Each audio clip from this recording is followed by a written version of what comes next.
Welcome back to the Main Bean Podcast. This is episode 19. So, been moving right along. I'm Landon. I'm going to be one of your hosts. Brady Stockman. Spencer Mertens. And Adam Weaver. Injured Adam. Yeah. Fun. New stuff. Hopefully just for like a couple days. We'll see how it goes, though. Yeah. You know, Adam, I never really imagined that such a small stick could injure such a big man. Yeah. I'll tell you what, being as heavy as I am right now, I can feel every bit of it in my other hip just trying to get around in these crutches. Yeah, I tell you what, when Landon told me you were on crutches, it started to fucking worry me a little bit with turkey season coming up, But you guys got that sweet electric bike that we got from our sponsor. Yeah. HLRBO.com, right, is where we can find all of our hunting leases. So hopefully that comes in clutch with some scouting tomorrow morning that my wife is not very enthusiastic about going. Since we jammed it in the back of your car. Yeah. Yeah. So getting out, I'll figure it out. Is the Sonoma not running?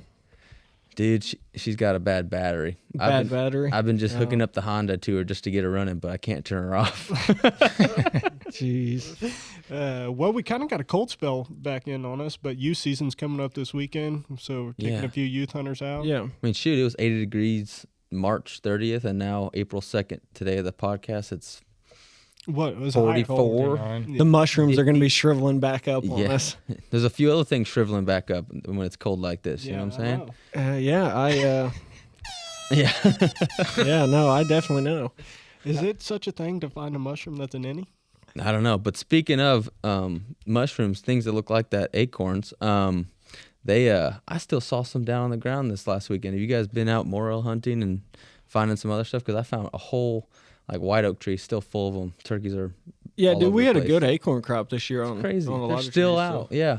Yeah, no The doubt. squirrels couldn't get to all of them. That's honestly a really good area or a good thing to note for like late season and stuff, because I've always heard that acorns hold such a high content of carbs that And fats. A lot of fats. They put weight on deer so quick that's a really good food source late season. Yeah, so at least it's kind of sucks early season when they start dropping, all the deers disperse. Deer disperse from all the areas that you typically see them on, like soybeans and, well, mainly just soybeans early season, but late season acorns. Maybe next year if we have another good crop, we'll see. Right.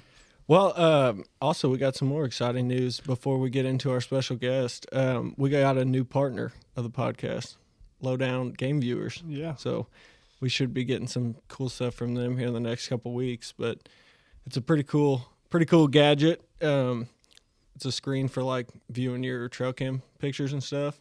It's industry leading, instead of the junk little ones that you used to have to click through, So Very cool. I think it's going to be an awesome addition to running trail cameras, because I know there's cell cams and stuff out there and it's into your phone, but I'm just someone that likes going to run a still camera. Yeah. And this allows you to literally go from camera to camera. You can pop the card out of the camera, pop it into this gadget, and save. It has external or internal memory. It saves all the pictures on the device. You're able to delete or clear the pictures, put your card back in the camera, go to the next camera and do the same thing, and then go to your stand or whatever and you can swipe through them or whatever. Well, that sounds like someone will have to get some videos on. Yeah, no, especially come this next I got season. one that way you can put right in the center of the table so we can swipe through some trail cam pictures while. Oh, yeah, awesome. it should be a pretty sweet.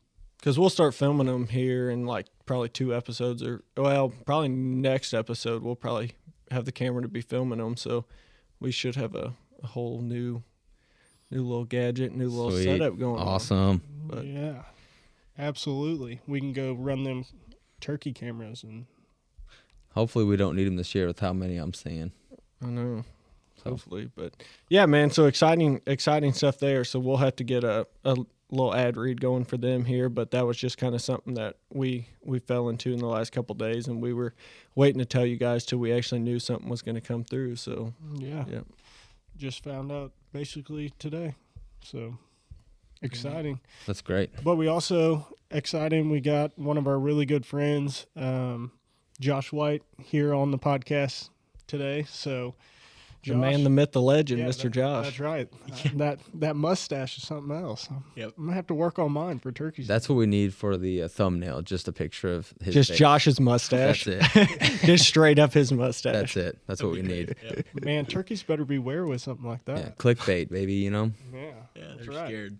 I bet they are. Yeah, dude. Last year, I think he was pretty well clean shaven when we killed that bird with him. The only thing he had was his mustache, if I remember right. I'm not It's going a to lie. good luck charm. You better do it again. I think every year I'm a part of like 10 to 15 different birds that I just tag along with people, or a few, I kill myself. And yours was by far the biggest bird that we killed last year. Like, that thing had some hooks. Yeah, it sure did. Yeah, it was about almost 2-inch hooks on it. Yeah, it had some serious daggers on And you it. said a 13-inch beard. Did you end up weighing the bird? No, I didn't have anything to weigh it with. Did No. he feel like he was heavy, or was Yeah, it dude. Yeah. He was a heavy I bird. I'd would- say he was Big like time. 26. 25 or I would I'd say he's somewhere in there? 26 to At least 28 pounds. Yeah, Yeah. if not more. Like, he was every bit. Gosh, it was a butterball. Yeah. Yeah. that's freaking sweet. Yeah. Yeah, dude was He's straight like- out of the barn. He doesn't even like go up to roost. He's so heavy. He just just stays on the sits. ground. You ever wonder about those turkeys you see in the middle of the night? That was Josh's bird. They're just Yeah. walking around all night long. Yeah, just hanging out.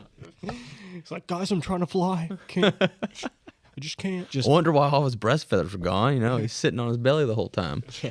No, that's from something else. Yeah. Just get busy. He's making sure we got plenty of turkeys for the future. That's exactly right. You get too heavy, though, and you can't do that. Right. I had a pet turkey with that problem. Start, Yeah. Rest in peace to Yeah. start breaking the hens Dude, back. Thanksgiving, we fed everybody times 8, like. rest in peace to TG. We were talking about him the other day. What didn't he dress out at like? He was almost 30 pounds dressed out. That's I was always so excited to go over to your house because I would like get out, slam my door, and he would gobble. And I was like, oh, yeah, and then he would gobble and gobble. And I show up one day and I was like, didn't hear him. I was like, hey, Adam. I was like, where's your turkey at or whatever? And he was like, come here, I'll show you. And I was like, all right. Like, I completely just thought he was somewhere else. He's like, come here, I'll show you. And then kind of like, I wasn't paying attention. We go in, he opens up the freezer and he's like, it's right there. I was like, I need a rest in peace button. Yeah. I was like, you killed him? He was like, yeah, dude, we're going to have him Thanksgiving. I was like, all right. And we did. He was delicious. But we're actually, it's funny you say that. I was just at the local farm supply store, and they're getting a shipment of turkeys Friday, and I'm going to go get one. So probably going to get a few, actually. But About time we get another one. that's right. Did you ever have any hens or just him? Oh, he had a girlfriend, but she went before he did. I got you. Very cool. Well, Josh, tell us a little bit about how you kind of got started in the outdoors, and then from there you can kind of go into a little bit about your job and kind of what you do with MDC. Yep, sure. So, ever since a young age, I mean, I was outside, out at the farm with my grandpa. I've always been outside and outdoors. I've always fished and always been hunting. And ever since a young age, I've just loved, just seeing the green trees and everything. And it's one of the reasons why I wanted to pursue working for the MDC. And I'm a resource management technician out at the conservation area I work at. I do quite a bit of everything, anywhere from brush hogging to plowing fields and doing food plots to, TSI work and working with forestry to, clean up the woods and various different conservation areas. We do various different things. Invasive species management is a big thing we're on right now. Multifloral rose. Rose and honeysuckle and autumn olive are our big three kind of here in Missouri, or in mid-Missouri at least. And then kind of during the summer, we'll more be focused on just keeping trails maintained and doing some work, just kind of planting forbs and stuff. We'll do some summer burns also. So you do a little bit of everything. Dude, that Oh, sounds, yeah. that Yeah. sounds yeah, like say that sounds like an awesome job. It's, Like, right up it's my alley. one of the most, it's probably my favorite job I've ever had so far, by far. I've gotten a lot of experience just doing just about everything that comes to managing an area for wildlife and for the betterment of hunters and fishermen and stuff. So My problem, if I worked for that job this time of year, I'd like only be looking for mushrooms. Yeah, only be looking for sheds. Only be looking for sheds. He's not spraying multiflora rose. He's looking for sheds. yeah, They- I've done that quite a bit. Come back to the office. Yeah, I've still got a full tank of chemical. Didn't spray anything today, but I found 6 sheds. Yeah, there's no multiflower roses on that conservation area, I swear. Yeah. There's no. It's looking good. I didn't see that. Yeah. I didn't see none, but I did find 300 mushrooms. No, dude, that's really cool because literally everything you described is like what we kind of like is what we do when we have free time. To different properties, from burns to TSI to, anything. It's kind of what we have a passion to do, and it all goes into the process of, white-tailed deer and turkey and just the habitat for, you can improve the habitat for deer and it helps turkey, quail. Like it kind of goes. It all works together. Yeah, it all works together. So It has to. Yeah. no, that's neat. So what would you say is your favorite like technique to do in like timber stands? For Are you guys just like, are you doing some hinge cut stuff? Are you mostly just like select cutting or? So with the conservation, they're mostly just trying to turn it kind of back to what it was originally. Yeah. Obviously, we can't really do that, but mostly we just want to focus on maintaining burns to coming through there, making sure we have the desired tree species in there. Right here in central Missouri, we have oak hickory dominated forest, and so we mainly try to promote those. We work on a lot of glades and stuff. For wildlife, though, specifically, burns is a great thing to do. Getting kind of some of the getting some invasive species patches out of there. If you drive through a lot of areas, you'll see an entire woodland or a wood plot just completely filled with invasive species, honeysuckle. Yeah. You go through the list, and it's nothing's gonna live there, nothing's gonna be there except for maybe a few deer and some birds. But you're not gonna have young poults every year, young fawns and stuff being bedded down in that area, except for maybe just a few. But we really focus on just trying to keep a uneven age stand of trees in our woodland plots, and then kind of sometimes at our bottoms we like to have successional forests come in and stuff, have a lot of stuff growing up. All those things kind of work in together for deer will hang out in bed during the winter in that thicker stuff, and then move to the more of the opener stuff during the summertime, be more closer to food and stuff. So we try and work a lot on edge work, especially for quail and our upland bird species and ground nesting birds. We try and work on edge work, and then just maintaining forbs in our fields and stuff. And then whenever we think it's needed, we'll have food plots and stuff and other things. But mostly it's just, if you can just, number one thing I'd say for wildlife is just, if you can get a fire through there at least every couple of years for, the first probably 10 to 15 years you own this piece of land or have, management over it, just getting a fire through there every at least 5 years, you'll be setting yourself up for absolute It's amazing success. what a fire can. Oh, it's do. the number one thing. I mean, all of our species around here is adapted to have fire. Yeah. It's originally how the Indians would have kept this land able to, produce and live in. Yeah, we were. Food. Didn't mean to cut you off there, but we were talking, I think, on the last podcast with Drake, or maybe the one before, about how hundreds of years ago they used to talk about like these big fire burns where these wildfires would sweep across the back when Missouri was mostly prairie, it would sweep across several states and be just miles and miles of these fire burns, and it helped ticks and all the the prairie ground all benefited from it. So it's really nice to see MDC that how much they do to help the public grounds around here, because we have thousands of acres of not only Mark Twain but conservation ground around here that is open to the public, whether it's resident or non-resident.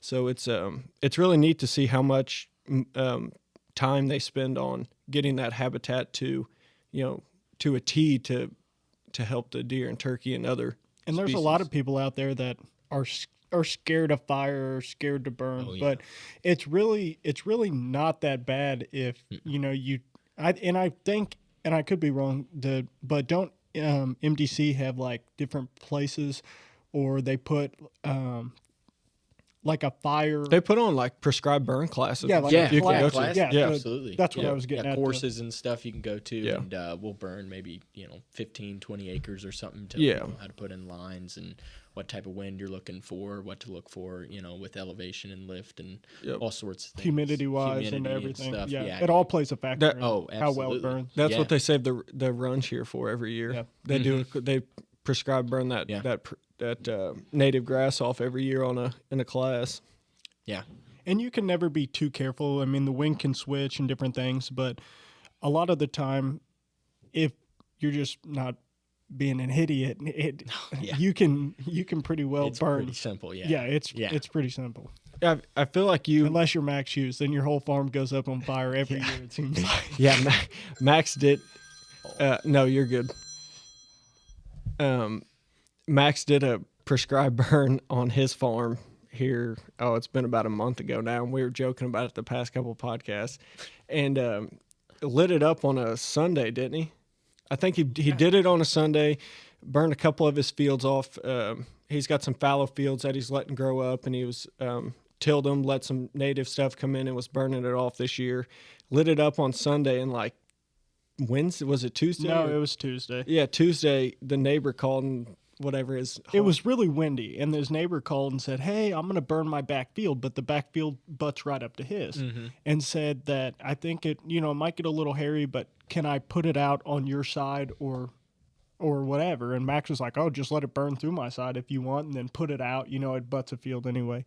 And so the guy was like, "Oh yeah, all right." Well, another one of his neighbors called and was like, "Hey, I think your farm's on fire." And Max is like, "Oh, it's good. The other neighbor is going to burn, but I'll just call and make sure it's under control." So he calls his neighbor back that was going to burn and is like, "Hey, you got that fire under control?" And the guy's like, "Oh, I didn't burn it all. It's too windy." And Max is like, "Oh, like shit, we got a problem." So yeah, so he tells him, I think the guy actually in that area is one of the first responders or like one of the volunteer firemen. And he's like, "Well, you mind going over to the farm and checking on it then? Because, something's burning over there." And so the guy went over there and was like, "Oh yeah, your woods are on fire." And they were burning pretty good. And he told him, "Is like, I'm gonna have to call the fire department. Like, I can't get this under control myself." So called the fire department and they came down, put it out, and it burned probably 20 acres. I mean, didn't harm anything at all. Actually, it probably did more. It did good, really. Yeah, I wish yeah. Max said, "Hell, you should just let it burn the rest of the farm." Let it burn the rest. But we didn't know exactly what was going on. We were here. Max took off work, ran down there and everything, but they got it all under control and everything. I'm guessing, just a hot ember somewhere, or something. and It happens all the relit. time. And a lot of people you got to watch whenever like old dead trees or hollow trees, Yeah.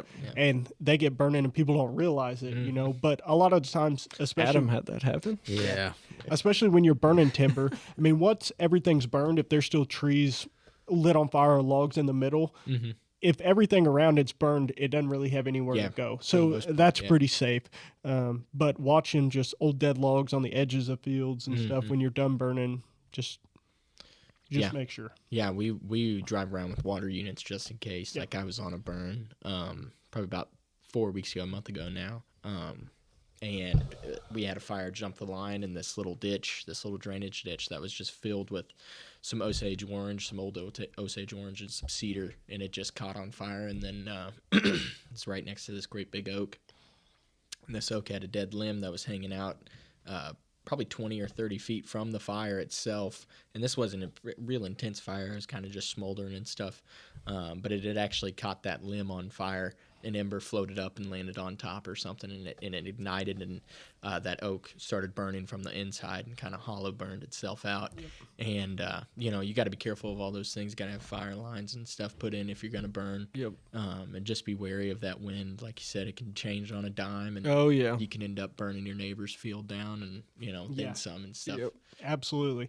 I know a lot too, like your wooded burns tend to burn a lot slower. And Yeah, it's a the low flames, intensity burn. The flames if you do aren't it near right. as high, Yeah. but I burned some pretty big switchgrass or CRP fields before, and Yeah, you get some. that gets hot Yeah. real fast. Oh yeah, They burn quick. So but we've real burned fast. 40-acre CRP bottoms at Wex before that'll burn in.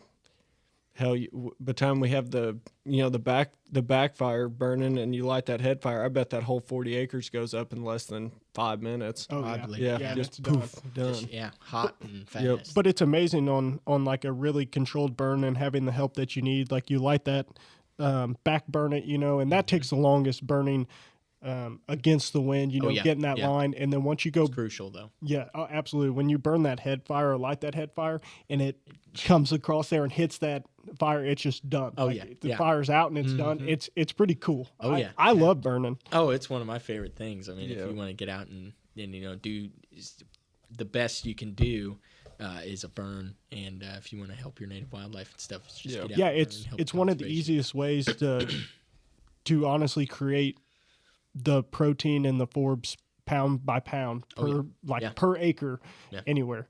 Yeah, it helps increase acorn mass and stuff. It helps increase everything in the surrounding area. Kills ticks. Yeah, helps ticks that, helps your deer and turkey and just about everything. Creates new Absolutely. habitat. For, Turkeys love burns. Oh yeah, they'll be the fields. first ones in there Yep. every time.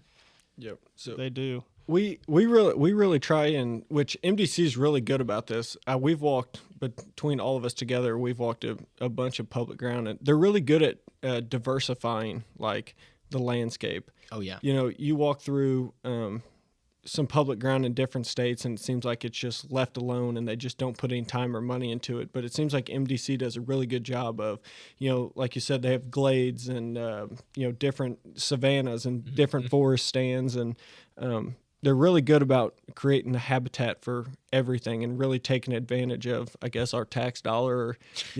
Oh yeah. And it's just really nice to see that they Unlike Uncle Sam. bastards. Okay.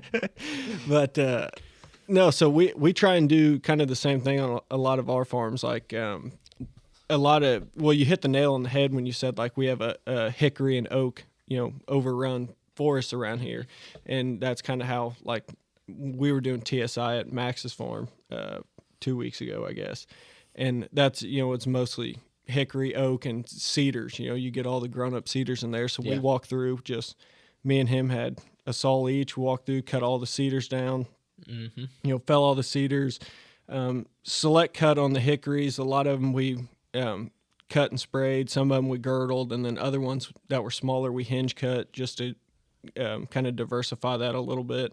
So I'm kind of interested to see what it brings over the next couple of years. We did a couple acres there, and I think it's really going to be. While we were talking about fire, can you tell us a little bit about like the importance or the difference between like cool season burning and like warm season or like spring burning and fall burning? Yeah, absolutely. So the Native Americans, they would all basically during the spring and summertime, they would disperse from their winter tribes. So they would come together all winter and basically leave their family groups and come together. So like the Osage would all come into one spot, the Cherokee would all come into one spot, and there'd be various groups of Osage and stuff Right. around. But they would all come together and trade and tell stories and give artifacts and stuff to each other, and it's basically like a little trade hub in the wintertime. They'd podcast back then. Yeah, basically, yeah.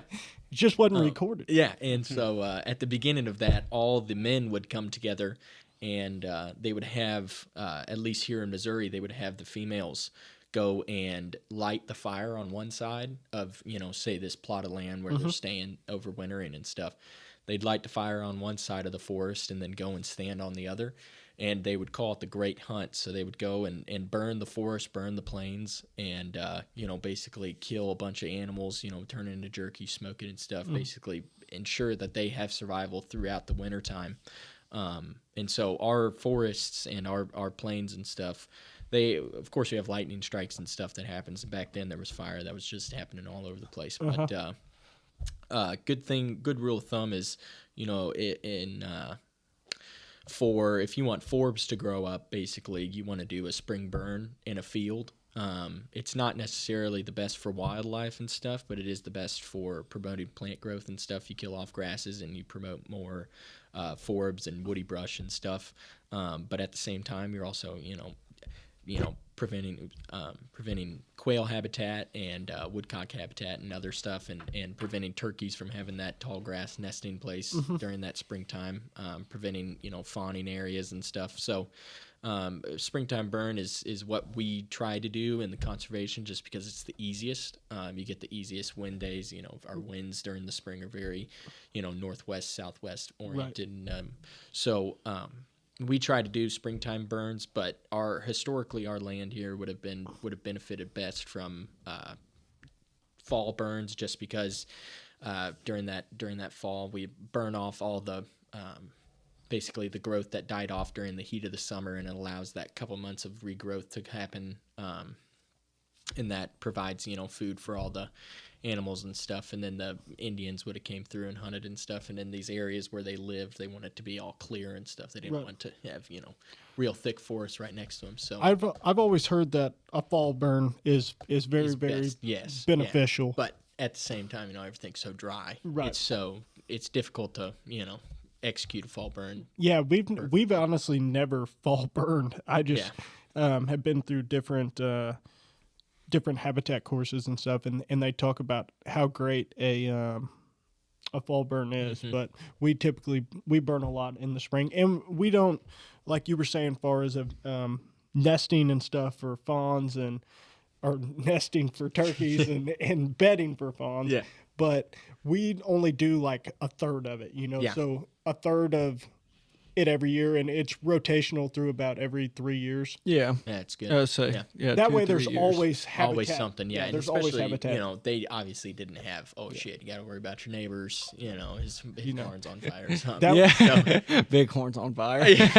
Yeah, so if you got 200 acres, I would say burn 50 one year, and wait a couple years and then burn maybe 75 the next, and then kind of mix it up and stuff, so those deer and those turkeys and stuff can move through some thicker woods, and then move out into an open forest, and then move out into the field that's nice and grown up. So that's absolutely that way recommend. That way the deer can nest and the turkeys can bed. Yep, exactly. I like that you really hit on like the edge feathering too, for like birds and like quail and stuff. That's been a huge thing we've implemented on a couple farms over the last couple years. We'll even sacrifice 10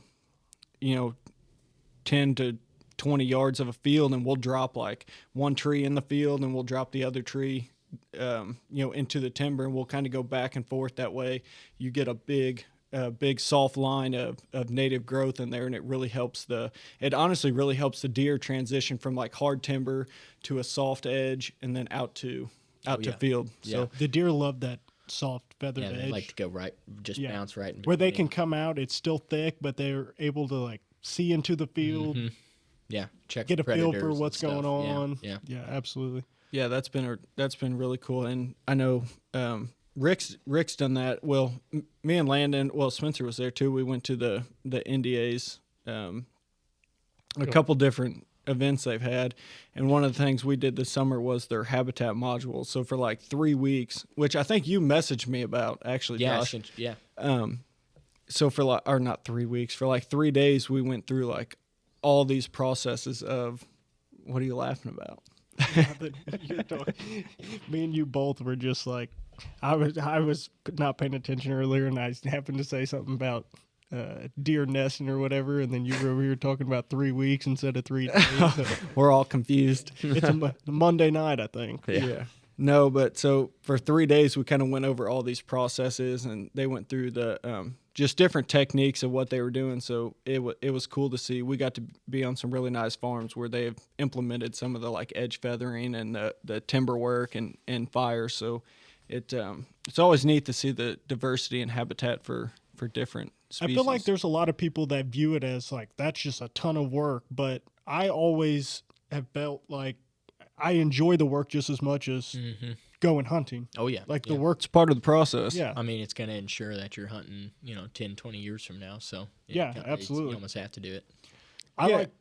Well, go ahead. No, I was going to say, a lot of people think too that they go in one time and they do the work and they're going to step away and that's going to be it. But it's a slow process. I mean, if you go in and hinge cut, or you chop and drop, as we call it, a wooded area, and you just step away and don't go back in there at all, it's eventually in several years going to not be very beneficial anymore. Yeah. Like, you have to maintain it. Mm-hmm. Especially in chop and drops. If you come through and clear out a forest and, open the canopy and stuff, if you just leave that sit there, you're not going to really have anything coming through for, 10 to 15 years, because that understory is just going to be so thick with woods and stuff. And you got to get a fire going through there, burn all that up, open that up, promote regrowth from those, those sprouts and those acorns that get the sunlight and stuff. Absolutely. So. Fires, it all kind of comes back to fire, it seems like. But it seems like that's one of there's two things on a farm that really make a difference, and it's super, super cheap. There's no tractor and not much fuel involved, and that's a chainsaw and fire. Mm-hmm. You can do a lot of work on some property with chainsaws and fire, and that's kind of what me and Max were talking about on his place. You get these farms anymore where they're breaking up and from 800 or 1,000 acres, and they may bust them up to 20s and 40s or 60s, and you get a lot of these small parcels that you may have one or two people hunting. Well, you do some of these little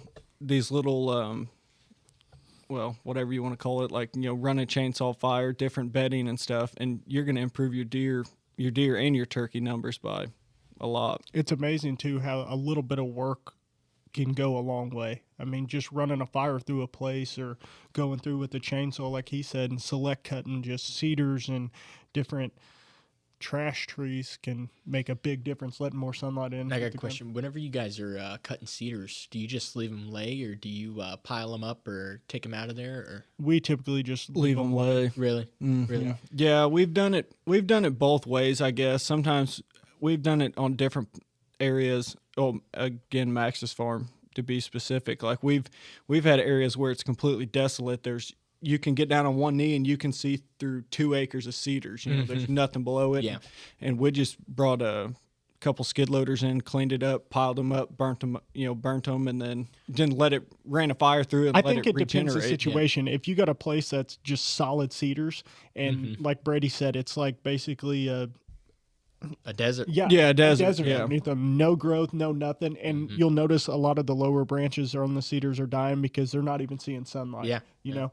So a lot of people think that that's good habitat, or the deer get under there and different things, but really, sometimes. Fuck no. That's what I got to say. Sometimes, I mean, though. Unless it's a heck of a winter storm or something, and they're getting under there. The winter we had, that 2 weeks, that's where all the deer were. Yeah. They're going to be in those thicket areas just to survive. But I always tell a lot of people, like, all right, try to walk through there, and they're like, well, I can't, or I don't want to. And I'm like, yeah, deer don't want to either, Like, I'm not telling you to go on a cedar patch like that and cut every cedar, but go in there and cut 60% of them and leave them. At least, leave them, spaced out to where deer can freely move through there. If they're in danger, they can get out easy. It still blocks the wind and everything. So on a place like that, whenever the cedars are so thick, whenever we cut them, we'll almost go through and just cut paths, and then we'll cut the cedars into chunks and obviously pile them up so you can get through there and free flow. But if it's in more of like a timber environment like Max's, and the cedars are just spread out through the timber, we'll go through there, cut them, and leave them lay. And I like leaving them lay on the ground for the fact of a lot of deer will bed against them, or you can't, if you stand up for us or your eye level with the deer, you can only see 20, 30 yards maybe. Yeah. And so the deer feel really safe and stuff in there. Yeah. But you can still move very easy, and there's a lot of cover. I always think that leaving the stuff there on the ground like that and areas are great bedding. Great idea. It'd be interesting to get a plot of 40 of them, do 20 acres, let them lay 20 acres, take them out and burn them, just put up game cameras and see where they tend to bed. So whenever we were with the NDA this year on that, doing the habitat module, they've done different things where they'll go in and hinge cut or chop and drop an area like that and put different cameras to survey like how many deer start using it and different things. And they said a lot of the times whenever they go in there and do some work and then come back in the next day to finish the work or whatever, that they'll bump a bunch of deer out already. Oh yeah, it's almost instant. Yeah, they're curious. I mean, I've been chainsawing, cedars out at the area I'm working at, and I've had deer come up within 50 yards just checking me out. You know, just they hear that chainsaw running, and they're just like, they see the mustache. Yeah, they see Josh. They said, I gotta check that out. No, but I mean, it happens. They're curious animals. So I mean, if you change part of their home, basically, they're gonna come and check it out. Yeah. I mean, right away. So what we do like in kind of hard timber when there's just kind of sporadic cedars, and we'll just leave them. But there's still enough for like deer can bet against it. But we'll usually wait like a year or two and then run a fire through it, and it usually burns them up good enough where it burns all the brown needles off of it, kind of burns the skeleton down a little bit, and then it really starts regenerating some serious growth. Yeah, cedars break down pretty quick. I mean, you cut a cedar and give it a year, and it gets, breaks down lower to the ground. All the needles have fallen off. Yeah. And so it doesn't take long, but while they're green and all, I think it's great bedding, leaving them on the ground. And then, like that's Brady what we've said, been we doing. usually give them 2 to 3 years, run a fire through there. Yeah. And then it pretty well cleans Burns it all up. And, starts running. Those skeletons, they'll sit there for 20 years. Yeah. But for, those deer, they'll use those for 20 years. Maybe an oak grows up right in between those, in those skeleton, or, turkey will come up and stand on top of that skeleton. Check out, that ravine he's sitting in or something. So rabbits, rabbit cover. All the time. Yeah. Yeah. You have some limbs fall down against it. Yeah. Creates a little We brush just had pile. Easter. I like bunnies. Yeah. Dude, I'll tell you who's the farm's gonna be good rabbit hunting. That's Allen's. Oh yeah. There's so many There's so rabbits, many up there. We did some serious. There's Let's also go a lot shoot a of video. Dude, there's also so many coyotes up there. Like, there's a lot of rabbits, but I bet there's probably 4 coyotes to every rabbit on this farm. Like, it's insane. We were just up there for 2 days and we saw 8 coyotes in daylight. Just Wow. running around. We need to go up there with Yeah. thermals. Yeah. Oh, I know. we need to go up there with something. Getting back to kind of the They're like illegals. They're everywhere. yeah.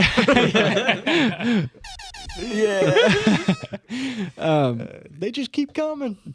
Talking a little bit about the food plots you guys do on some of these conservation grounds. You guys maintain them quite a bit. You guys lime, fertilize them, and everything, don't you? I know some places do. We don't. You guys where don't? I don't Okay. work out. Yeah, sometimes we will if it's on one of our bottoms or something like that. We'll send something through, but not necessarily if we're just planting like a cereal rye or wheat clover or something. We won't do anything to that. But if we got some forbs coming up or something we're promoting for quail or maybe a dove field or something, we might come through and throw a little fertilizer on it just to promote, get that growth going and not have just weeds take over and just absolutely ravage it or something. But at those 3,000 plus acre areas, they will go through and they'll fertilize their cornfield and stuff and stuff like that. But we just don't, because we just don't have enough, basically. Very cool. So, are you set to like one conservation area that you do all the work on, or do they move you like place to place? So we kind of have a home base area that we focus most of our work on, just because only a couple guys can't really do much to thousands of acres. Oh yeah. So it's kind of on the bottom areas, it floods every couple of years, so we can't really do much. So we try to stay away from the bottoms and stuff. But I do manage over 5 or 6 different areas, I guess, if you count one of our smaller parcels or smaller places. But we manage them pretty hard. We'll go through, and we might focus on doing cedars for these 2 weeks, or doing invasives for these 2 weeks or something. So we'll kind of go through and bounce around different areas and make sure, this one's up to par with what we want going on, or, this one needs a little bit of work. And so we'll kind of bounce around. But for the main part, we kind of have a home base where we do a lot of our work and try and really focus most of the resources on that area. Is there a certain time of year that you do timber stand improvement more than another? Fall, or not fall, kind of late winter. Okay. That's kind of the best time just for us, That's what we do. I just wanted to hear your opinion on it. And we always said just the reason we do it that time of year is it's a lot easier to go out whenever it's 40 degrees and you're working than to go out whenever it's 90 degrees, working. Ticks and everything. Yeah, you're out of the ticks. And also it allows, whenever you're cutting the trees and stuff, the whole idea is getting more sunlight to the ground. And so you're in there cutting before, everything starts leafing out. So whenever it does, you're promoting more new growth. More growth absolutely. already. So that's kind of the time of year that we really hit it as well. Yeah, I would say that's probably the best time. I mean, trees are dormant, so you're not necessarily hurting trees that you don't necessarily want to hurt. Yeah, no, most deer have already shed and everything. It's not turkey season or anything, so it's the best time of year to get out and get the work done. Yeah.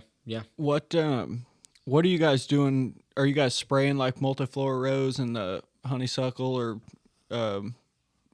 Yeah, so you're chemical spraying it. Yeah, mostly chemical spraying. So the main things we worry about once you get down kind of like the Ozark areas, we focus more on garlic mustard instead of multiflora rose, just because it's not as prevalent. But I like this past week I was spraying honeysuckle and autumn olive all week. We just go through, and if it's a large patch, we'll take a boom sprayer on a tractor or something. We'll go through and spray it on the side or something. But for what I was doing, I was just taking a UTV sprayer and throwing it in the back and just driving around spraying trails and stuff, driving through the woods spraying stuff, and doing some hack and squirting on Bradford pears and stuff. But mostly it's applying chemical. Yeah. And if you want to take care of invasives, fire again. Yeah. It all comes back to fire. If you got a nice plot that doesn't necessarily have a bunch of invasives, or you just did a lot of work to clear off a lot of invasives, the number one thing you can do to prevent them just coming right back. Run a fire. Yeah. And a lot of people, you'll see them take a bull hog or, a brush hog and just absolutely take out an entire area of honeysuckle. And, it might look good for 2 weeks, but it comes back real quick, spreads it out. They just spread all the seed. Yeah, well, it spread all the seed, and it'll just come back so much thicker because you're just having, instead of that one stalk that comes up from the original plant, now you have 5 coming out of the roots right there. So it's just and multiplies very quickly. Yeah, it's almost the exact opposite effect that you want. So if you could almost, I would say, just go through and bull hog it.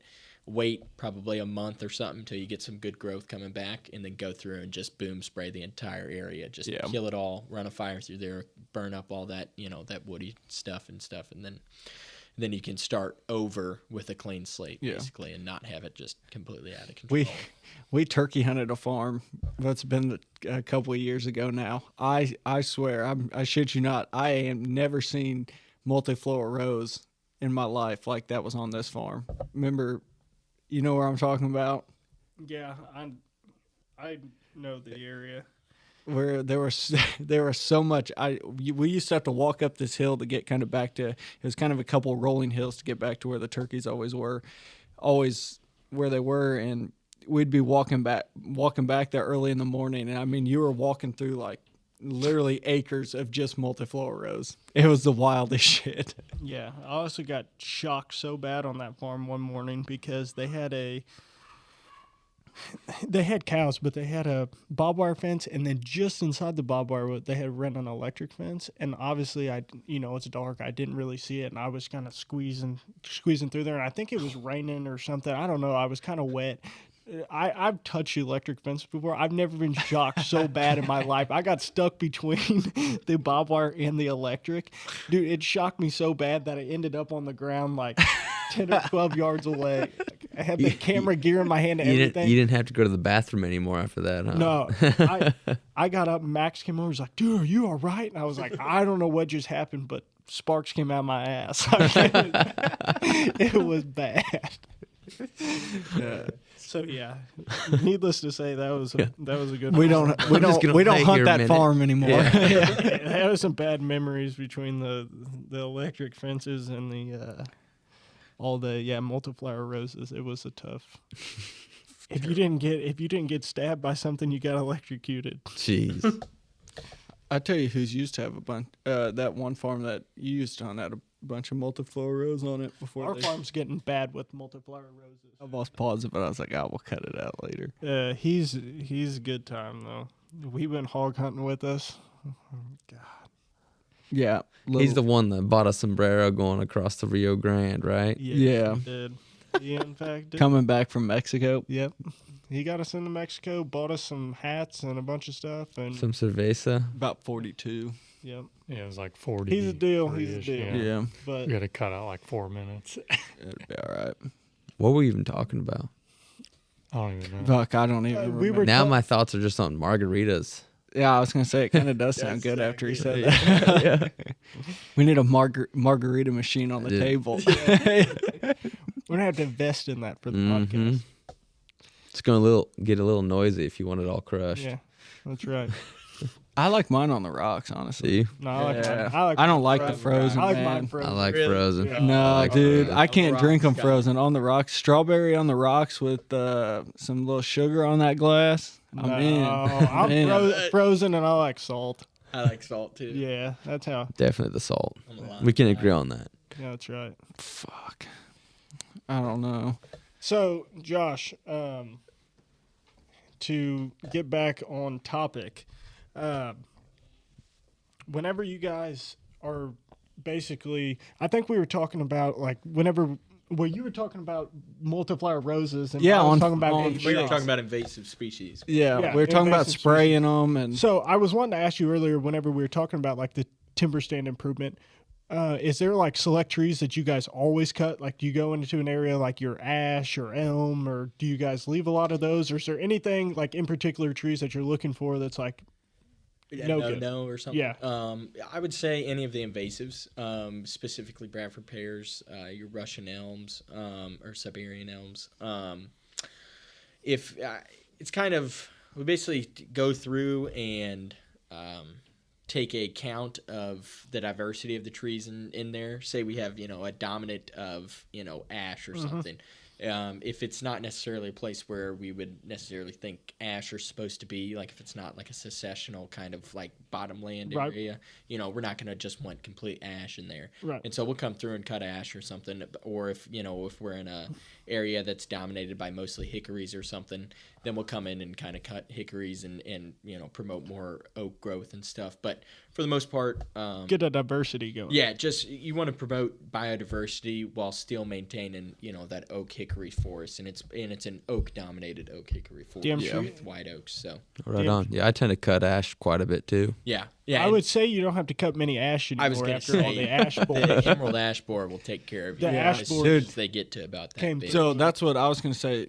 Like Max's farm, when his fire sparked back up and they burned that 20 acres, it's nuts. How many of the we knew whenever they first bought it that whatever the ash borers that were coming through there, it literally toasted every single ash tree. Like yeah. from the ground, like where they were dying, the whole ash trees burned. I'm gonna say there's gonna be some mushrooms, and I've always heard too burns help a lot of mushrooms. Oh, yeah. And I've always been told as well that go look around ash or dead dying ash, yeah. for mushrooms. So And those deer, those ash will resprout. They send out, roots and stuff that pop up and through rhizomes and stuff. And those deer, that's one of their favorites during the springtime and stuff. They'll just go through and nip off the, that woody browse and stuff, the top 2 inches or something. deer make are there? I think it was the NDA whenever we were in. Yeah, that that's what I was just getting habitat. ready to say. Go ahead, then. It was insane to the Dr. Harper was talking about it. Like whenever they cut, it was autumn. They did several samples on like autumn olive, and they cut a couple different other species of trees. And so pretty well you cut the tree, and what would you think would happen when you cut the tree? All the roots send all the energy straight up to the fresh sprout. Mm-hmm. So they were taking protein samples and just samples of the fresh sprout for deer to consume, and the sprout of the autumn olive and something else was like 30-some% crude protein. It was insane. Oh, I believe it. So- if you walk around Autumn Olive, I mean, you can see all the little bud tips are eaten off by deer. I mean, it's almost a guaranteed thing around. Yeah, it around was here. it was crazy the way they were talking about like all these cuts that they were doing, and they were talking like trees where you could come in and you could hit with Tordon or whatever chemical you were spraying and kill it. But then they had other trees. They were like, all right, this one, don't spray it. Let it put all its energy into some new sprouts. And they're like, deer will absolutely crush it. And they said it could really help antler growth. The biggest thing, though, a mass scale of. The biggest thing that I'll say is, even like you were saying, the autumn olives are invasive, but there's a difference between, like they were talking about, cutting the big tree or the big bush, letting it sprout back up. But you got to maintain it. Like you can't just cut it, let it grow back up. Being a big bush ain't very beneficial. No. Whenever they I just had to I don't think anybody likes big bushes. So yeah, no one likes big bushes. So cut that big bush. Don't leave the big bush. yeah, if you got a nice underbrush of some mix of buckbrush and St. John's wort and then some honeysuckle here and there, I wouldn't worry too much about it because those honeysuckles. If you go through and you walk through an invasive species patch and you look at what is basically browsed and what isn't. I mean, it's almost 10 to 1 invasive species are going to be browsed a lot harder than, maybe your resprout of oaks or resprout of, St. John's wort or a hickory resprout or something. So it's almost beneficial to the point where if you go to deer farms you'll see honeysuckle all over deer farms just because deer love to eat them. They, obviously they don't really care if, I wish they'd start eating multiflower roses. Yeah. They will too. Will they? Yeah, they'll eat the first inch and a half off of resprout, and multiflora rose will grow over a foot in a week. So deer will eat damn near anything if it's available to them. Well, what I was going to say, I don't think Brady was going to say the same thing I was going to say, but they were telling us about how important wooded browse is to a deer's diet. Oh, yeah. As far as like the winter and stuff. Yeah, the slideshows they had on that were nuts. That's their main consumption. Yeah. Well, nothing else is growing. No. I mean, that's all it is. It's amazing how much like protein and benefit that they get from it. There's a lot of people I feel like under the impression, I'm just going to go dump corn out on the ground and feed the deer, but a lot of corn is not good diet on them at all. No, that's it not makes what them they're feel supposed to eat. full, but not very long. And then it's all starch too. Yep. Yeah. Well, it's no different than us. We barely digest corn. Yeah. It's just not. They eat it, but it's not healthy for them at all. Any of that, deer corn you get from buckeye now, it's just that number 2 dent corn. And if humans were to eat that as one of their main, diets, we would actually die from the starch content. There's so much starch that can't. Spencer, you want some corn? Yeah, no, it's messed up, but that's like 90% of what we feed, our cattle. That's what they eat. Our chickens, our turkeys. If you're feeding animals, it's that number 2 dent corn. And it's awful. Yeah, that's wild. There's not a whole lot of people that realize it, but it will kill. It will kill deer if that's all you're feeding them. I wish I had the spreadsheet in front of me too, but they had like slideshows where they were kind of explaining stuff, and the tonnage of feed difference between like a forest stand improvement and running a fire through and having that native browse come up to planting a food plot was like 10x. Oh, like how much food they could get out of a native stand of browse. Yeah. Oh yeah. Yeah, well, compared to think about it. Compared to like by acre. Yeah, by acre. Yeah, that's what I forgot to pound, mention. Yes, they had the price point of running a fire and stuff through it compared to your expenses putting in a food plot to get pound per pound at the price point. Like it was insane. Oh, I believe it. How much food and stuff was in tonnage was in just a wooded burned area. Yeah. Think about the length of time that deer can eat on that food plot versus a wooded plot. That wooded plot will feed them from, spring all the way through winter. Oh, that's an excellent point. Is, maybe a month or 2 out of the year. I was just about to say that. Bouncing around. I really think, and they were kind of telling us a lot about it as well, that the most crucial time for a deer is whenever they're fawning. Yep. Oh, yeah. Yeah. Like May, June. What's your food plot? Good October to November. And you're meaning crucial as far as like putting like antler growth and stuff, not crucial like surviving the winter. You're meaning crucial like to get them healthy enough to, support fawns, milk, and put on maximum antler growth. Yeah, absolutely. That's a good point to clear up. Yeah. So, damn, I forgot what I was gonna say. I kind of lost my train of thought, but doing like native forbs and doing all the work and that a fire can create leaves food damn near year round for deer. Yeah, well, it does. I mean, that's exactly what it's supposed to do. I mean, I was going to talk even like price point. I know we hit on it a little bit, but I mean, take Max's farm again for example. Say we went to plant one of his fields there, we would have, not including time in fertilizer, lime, getting everything right, fueling the side-by-side tilling or fueling the tractor tilling, planting it. We'd have, $1,000, $2,000 in planting one of his fields versus like the TSI that we were doing down there. We got a $300 chainsaw and $20 in fuel for the year on it, and that's running a fire. That's the longevity of, that TSI too.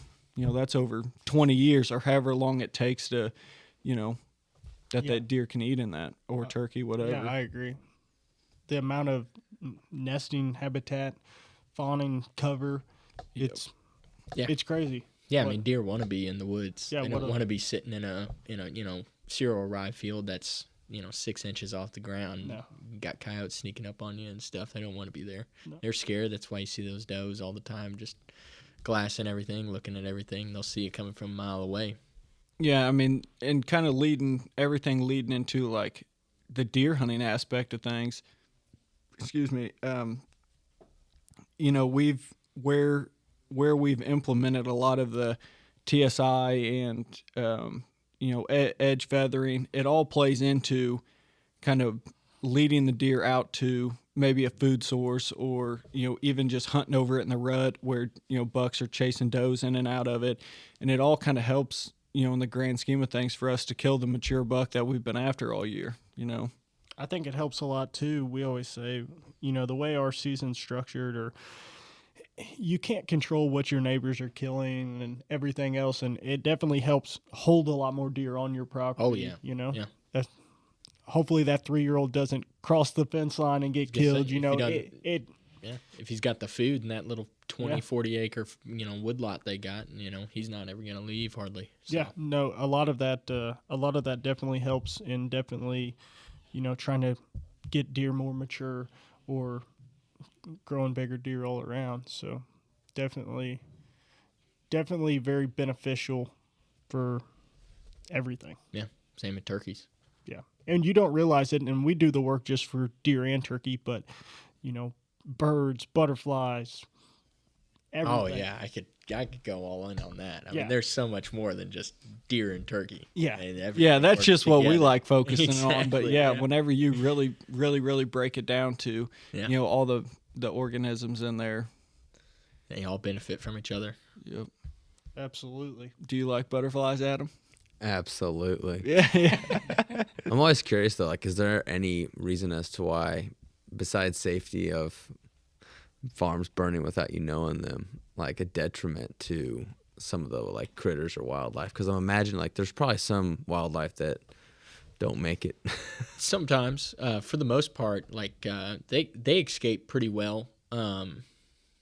Like if you're burning a field or something like that, you'll walk around the fire line or something. You'll just see rabbits darting out. Yeah, that's what I was entire gonna say. time. Mm-hmm. You'll see hawks, watching for those rabbits darting out. They'll come as soon as you start a fire. If you stand there for 30 minutes, I mean, you'll see at least 5 hawks come and just see what's going on. They'll come and perch and wait for a rabbit or a mouse or something. It's funny you bring that up, and not to cut you off, but I was reading something, and I can't remember where, and I don't want to butcher it, but it came along the lines of specifically like out in California where these hawks would pick up burning pieces of wood just to start, yeah. and then move the fire somewhere else and Yeah, keep it burning. That's one of the reasons why Australia looks the way it does, is because they have a bird down there that specifically does that, called a magpie. And they go through and they'll pick up The see a little poor twig or koalas. something. Yeah, and they'll light a fire and pick off the bugs that are running out from it or something. But That's cool. everything around us is adapted to fire, and by taking away fire from the ecosystem and from the landscape, you're basically putting a detriment on the animals and killing more animals than you would be otherwise killing by running a fire. You might get one or two turtles or a mouse or a slow It's ostrich, tree frog. something. Minuscule. Tree frog. It's very minuscule. Talking about Yeah. California, fire's the least of their worries. Yeah, no kidding. Yeah. There's a California different fire. kind of invasive species. Yeah. They better focus on their population. Yeah, no, that's something we've seen a lot burning is whether you're burning big fields or timber, you'll see the rabbits all go shooting out, or it's cool to walk through. We always walk through burns just to look for sheds after we're done burning. Oh, yeah. And the amount of mice that are running through, it's yeah. insane. You can see those all their little tunnels and trails and stuff. tunnels. Yeah, you I don't would know. never even know they're I don't there. know how much of like animals you actually kill on a fire. Very. I would Yeah, say if I don't any, think- yeah. most of the I was time. gonna say You gotta think a tick. Yeah. ticks and stuff, but they'll Some- see that fire coming and they'll be in their hole or run away. Yeah. long some before it's insects there. and stuff.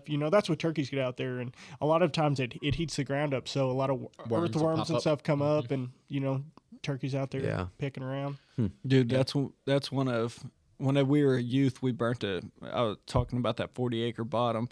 We burnt it like a week or two before youth season, and went out and turkey hunted over it. Well, the whole thing was still black, but there was just little bitty, green sprouts coming up, and it was unbelievable how many turkeys were out in it. I believe. They love it. Yeah, all those bugs are just sitting there. I mean, they're not hiding underneath the grass, hiding underneath the leaves and stuff, so they can just walk around and just peck, peck, peck instead of, scratching. You walk through a forest that hasn't been burned in a while. Yep. It's these big old, scratching areas and stuff where they're looking for bugs and acorns. So, Yeah, I think it's important too to know like timing of when to burn too, because I know some people have, not personally that I know, but just different articles where people have burned too late in the season and burned up turkey nests or oh, yeah. different stuff. So if we're gonna burn, we always burn February, into January, February, it may be into March, just kind of depending on what we're burning. But most of the time we don't let it go up to where if turkey's nesting, we're not taking the chance of, or any bird's nesting, we're not taking the chance of burning nests up. No, at that point in the year, if you're talking about turkeys nesting and stuff, I mean, you're too late. You're too late. Yeah. Everything's starting to green up, and Yeah. once everything turns green, it's hard to get anything to burn. Yeah, and you're just killing more stuff than you're Then you're doing good. Yeah. Absolutely. The whole idea is to burn off all the dead stuff before everything starts turning green. Coming back to life. Yeah, pretty much. So Anyone got anything else? I don't know. All I know is when Troy came down here smelling like fish, I got really hungry. I was going to say the same thing. That sounds like something we could do after this. Eat Yeah. some spoonbill. There probably ain't spoonbill, any ain't left. it? Yeah, there probably ain't any left if Troy's up there. Yeah, you're probably right, actually. Probably, no he beer probably either. ate all my damn mushrooms too. Oh, It's that hard to son of say. a gun. Troy's good about that. I already had some tonight though.